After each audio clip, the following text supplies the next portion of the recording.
forgotten how strong you are, John Proctor. What's this mischief here? Oh, she's only gone silly somehow. The road past my house has been a pilgrimage to Salem all morning. The town's mumbling witchcraft. Oh, Posh! We were dancing in the woods last night, and my uncle leaped in on us. She took a fright as all. Ah, you're wicked yet. You'll be clapped in the stocks before you're 20. Give me a word, John. A soft word. No, Abby, that's done with. You mean to tell me you came 5 miles to see a silly girl fly? I know you better. I come 5 miles to see what mischief your uncle's been brewing. You'll put it out of mind. John, I am waiting for you every night. Abby, I never give you no hope to wait for me. I am something better than hope, I think. Abby, you'll put it out of mind. I'll not be coming for you no more. You're surely sporting with me. You know me better. I know how you clutched my back behind your house and sweated like a stallion every time I come here. Or did I dream that? It is she who put me out. You cannot pretend it were you. I saw your face when she put me out. You loved me then. You do now. Abby, that's a wild thing to say. A wild thing may say wild things, but not so wild, I think. I have seen you since you put me out. I have seen you nights. I have hardly stepped off my farm this 7th month. I have a sense for heat, John, and yours has drawn me to my window. I see you looking up, burning in your loneliness. Do you mean to tell me you've never looked up at my window? I may have looked up. Then you must. You are no wintry man. I know you, John. I know you. I cannot sleep for I dream, and I cannot dream for I wake, and walk about the house as though I find you, coming through some door. Child! How do you call me a child? Abby, I may think of you softly from time to time, but I will cut off my hand before I reach for you again. Put it out of mind, Abby. We never touched. But we did. Aye, but we did not. Oh, I marvel how such a strong man may let such a sickly wife be. You'll speak nothing of Elizabeth. She is blackening my name in the village. She is telling lies about me. It is a cold, sniveling woman. When you bend to her, let her turn you like hay. Do you look for whipping? I look for John Proctor, who took me from my heart, who took me from my sleep, and put knowledge in my heart. I never knew what pretense Salem was. I never knew the lying lessons I was taught by all these Christian women and the covenanted men. And now you bid me tear the light out of my eyes. I cannot. I will not. You love me, John. Whatever sin it is, you love me yet. John, pity me. Pity me. Betty? Betty! What's he doing? Well, what ails you? Talk that wailing. What's happened? What did you do to her? She heard you singing, and suddenly she's up and screaming. Oh, the hymn! She cannot bear to hear the Lord's name! Mercy, run to the doctor, tell him what's happened here. What is foresight, Martins? What, this is a notorious sign of witchcraft with folks. Oh, goody knows the particular sign. Holy Mother told me, but you cannot bear to hear the name of. Rebecca told me we were lost. She suddenly cannot bear to hear the name of the Lord. Doctor, how sick is your job, sir? To keep the peace. I've said not a word. No one here can testify I've said a word. Is she going to fly again? I hear she flies. Lads, be quiet now.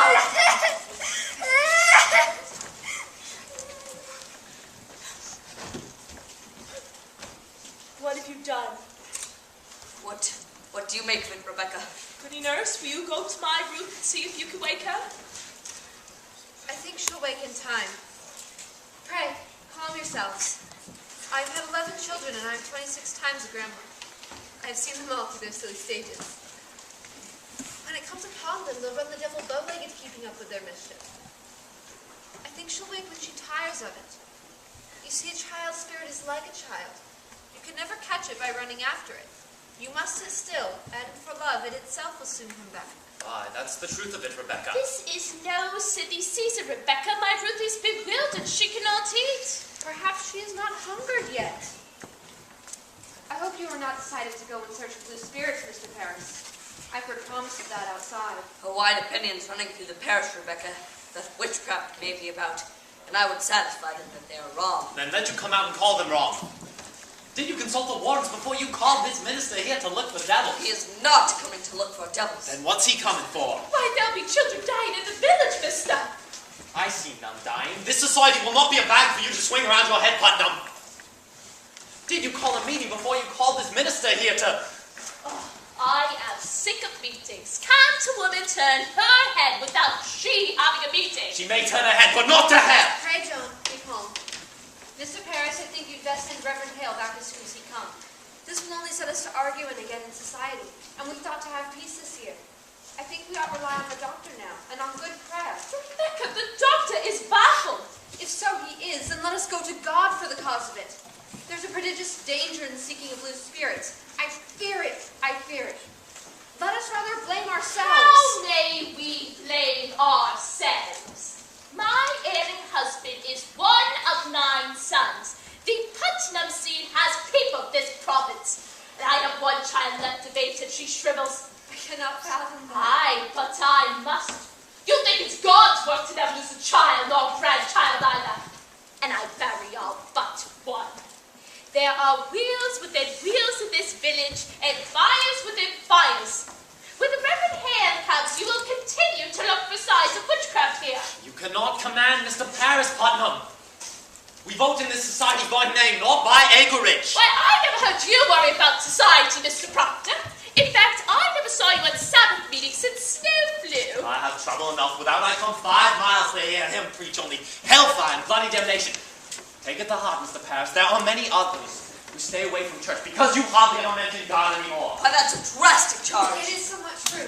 There are many who fail to bring their children. It's not the children who are unmindful of their obligations towards this ministry. Are there really those unmindful? Why, I should say the better half of Salem village. And more than that.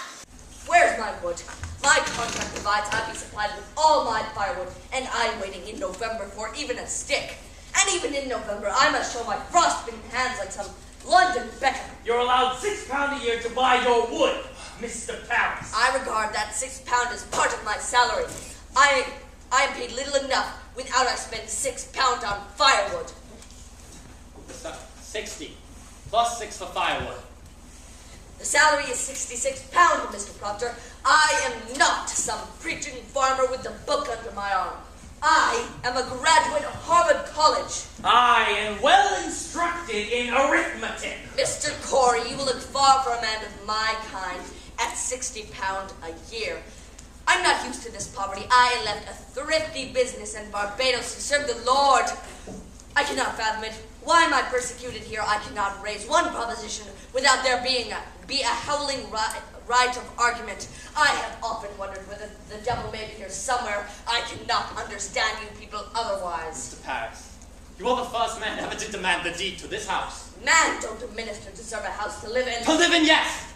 But to ask ownership is like you shall own the meeting house itself. Last time I were at meeting, you spoke so long on deeds and mortgages. I thought it were an auction. I want a mark of confidence is all. I'm your 3rd minister in 7 years, and I wish not to be put out like the cat whenever the majority feels the wind. You people seem not to comprehend that a minister is the Lord's man in the parish and is not to be lightly crossed or contradicted.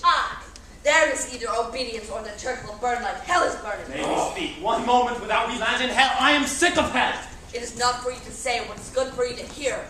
I may speak my heart, I think. What are we, Quakers? We are not Quakers yet, Mr. Proctor, and you may tell that to your followers. My followers. There is a party here. I am not blind. There is a faction and there is a party. Against you. Against him in all authority. Why, then I must find it and join it. He does not mean that. Why, he has confessed it now. I meant it solemnly, Rebecca. I like not the smell of this authority. No, you cannot break charity with your minister. You are another kind, John. Clasp his hand. Make your peace. I have lumber to drag, and crops to sow. What say you, Giles? He says there's a party. Let's find this party. I've changed my opinion of this man, John. I beg your pardon, Mr. Paris. I never knew you had so much iron in you. Why, thank you, Giles. It suggests to the mind of what the trouble be among us all these years. Think on it. Wherefore is everybody suing everybody? Think on it. It's a deep thing, and dark as a pit. What? I've been 3 times in court this year, and I have Is it the devil's fault a man cannot wish you good morning without you clapping for defamation? You're old, John, and you're not hearing as well as you did. John Proctor, I've only last month collected £4 damages for you publicly saying I burned the roof off your house, and I never said no such thing. But I've paid you for it, so I hope I can call you deaf without you charge me. Oh, come now, help me drag my lumber home. Hermit, Mr. Proctor. Whose lumber is that you're dragging? Well, if I may ask, sir. My lumber for my force down by the riverside. Well, we have surely gone wild this year, haven't we? What anarchy is this? That tract belongs on my family's bounds. Why, it's on my family's bounds. In your bounds. I bought that tract from Goody Nurse's husband not 5 months ago. Oh, well, he had no right to sell it. That land stands clear on my grandfather's will.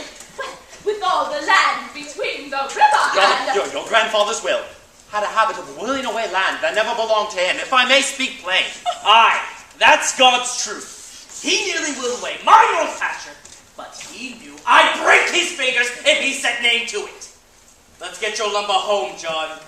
I have a sudden will to work coming on. If you load 1 oak of ours, you will fight to drag it home. Aye, and we'll win too, Miss Putnam, this fool and I. Come on. I'll have my brothers on you, Corey.